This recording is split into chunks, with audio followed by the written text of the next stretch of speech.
Daily வேர்ஸ்க்கு உங்களை வரவேற்கிறாங்க. நம்ம வாழ்க்கையில் நிறைய வேலையில் மற்றவங்க எப்படி நம்மளை பார்ப்பாங்க அப்படின்னா, நம்ம செய்யாத தப்புக்கு நீங்கள் அந்த மாதிரி அந்த இடத்துல நீங்கள் எனக்காக சப்போர்ட் பண்ணி பேசலை, இல்லை நீங்கள் இந்த வார்த்தையை பேசிட்டீங்க, இந்த பாவத்தை நீங்கள் பண்ணிட்டீங்க அப்படின்னு சொல்லிட்டு நிறைய வேலையில் நம்ம செஞ்ச தப்புக்கும் செய்யாத தப்புக்கும் தான் ஒரு பாவியாக நம்மளை பார்ப்பாங்க.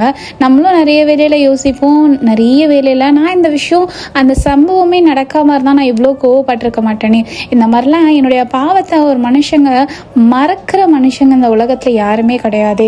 என்னுடைய பழைய பாவத்தை தான் எப்போவுமே என்னை சொல்லி சொல்லி காமிக்கிறாங்க அப்படின்னு நீங்கள் சொல்லலாம்.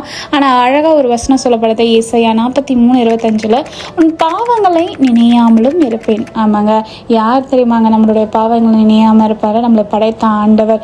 அதாவது ஏசுவுக்கு நீங்கள் ஏசப்பா என்னை மன்னிச்சிருங்க ஆண்டவரே, இனிமேல் நான் அதை தப்பை பண்ண மாட்டேன், நான் முழுமையாக உங்ககிட்ட நான் ஒப்படைக்கிறேன் அப்படின்னு சொல்லும் போது உங்கள் பழைய எந்த காரியத்தையுமே அவர் நினைக்க மாட்டார். மனுஷங்க மாதிரி நீ இப்படி தானே இருந்தா, இப்படி தானே ஒரு டைமில் வாழ்ந்த அப்படின்னு சொல்லி காமிக்க மாட்டார்.